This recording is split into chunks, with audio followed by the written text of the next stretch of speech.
So anyone who's a fan of spaghetti westerns, and other Italian action film genres, knows that there's some pretty damn anglicized pseudonyms that appear in the credits.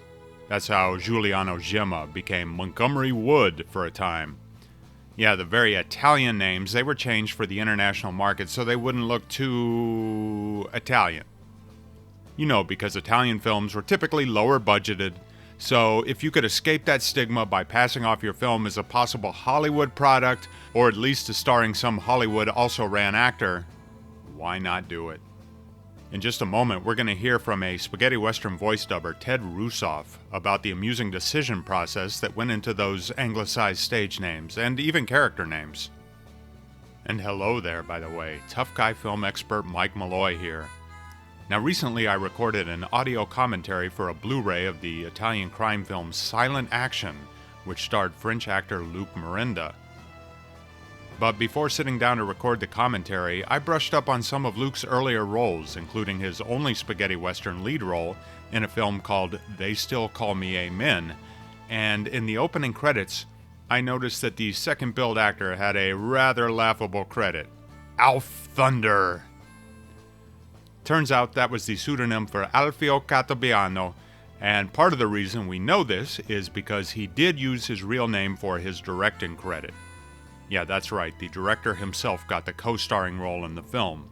But that's a different story altogether. But seeing Alf Thunder's name reminded me that I had a little extra unused interview outtake from Ted Rusoff on these pseudonyms. And these pseudonyms have long been a subject that's fascinated me because at a certain point, they became an awkward growing pain of the genre, and the Italian film industry had sort of painted itself into a corner. The spaghetti western blew up in international popularity, and turns out filmgoers around the world did want Italian-made westerns, specifically because the country's idiosyncratic approach to the genre turned out to be a selling point. So like I said, the pseudonym sort of backfired, and it led to this awkward phase where, for instance, you had Giuliano Gemma billed on posters with both his real name and his old stage name. I think the height of this awkwardness, and one of the most hilarious beginnings to a trailer ever, was a US trailer for A Few Dollars More. See, United Artists had brought the first film in the series, A Fistful of Dollars, over to America, and they had used pseudonyms like John Wells for Italian actor Gian-Maria Volante. But by the time they brought over the sequel for A Few Dollars More, I guess it was both clear that spaghetti westerns were going to be a hit in the US and that the international reputation of these films couldn't be ignored. So, hilariously, they started the trailer by backpedaling, the narrator saying things like, "An actor Gian-Maria Volante, you got to know and love him as John Wells." Or, "Directed by Sergio Leone, the filmmaker who made such a big splash as Bob Robertson." You know, something like that. It's pretty bizarre and embarrassing. But in any case, here as promised is dubbing artist Ted Rusoff talking about the funny way that anglicized names were chosen. And presumably he's talking about more the mid-60s period, back when they were trying harder to distance themselves from their Italian names. At that point, every actor chose an English-sounding name to be used for when he was going to be in an international film. And at one point there was a book of them, and some of them were so funny you could die. There was one actor named Pietro Fumagalli, which is not an unusual name.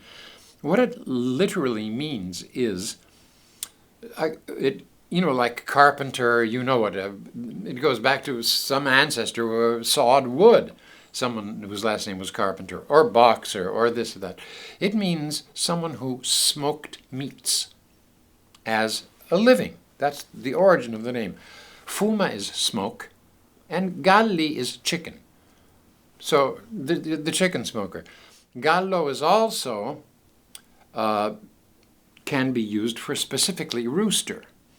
But if someone keeps chickens, like, for instance, Tinto lives out of town, and he keeps chickens. He says he keeps, as many people do, he keeps galline, which is only the word for hens, but it's not true. There's a mixture. So these words aren't as specific as they are in English, right? You can talk about if chickens can be polli, they can be galline, or they can be galli. So anyway, as I say, gallo can be specifically rooster. This actor, Pietro Fumagalli, and once again I'm just asking you to believe me because I don't have the book with me, he chose as his English acting name Peter Cocksmoke. And this is true. And I don't know if he ever did if this name ever appeared anywhere, but all the Italian actors chose, based on their names, something they thought that would be meaningful. There was a film we did many, many years ago with Lola Falana, where the big bad guy of the town, but he was very gentlemanly and very natty and this, that he was called El Diablo. But he invited Lola out to his ranch, and he said, I'd like you to be comfortable here and be nice to me, and please don't think of me as El Diablo. I'm just plain old Larry Stink. Because the word, they thought, there's a nice sounding Anglo-Saxon word, doesn't mean anything, I'm sure, and they just threw it in there. And so we had more laughs at what the Italians were up to. That clip was an outtake from my 2012 documentary EUROCRIME, the Italian cop and gangster films that ruled the 70s. And that was my co-producer Michael Martinez working as camera operator and asking my questions for me. I'm intrigued by this book that Ted referenced.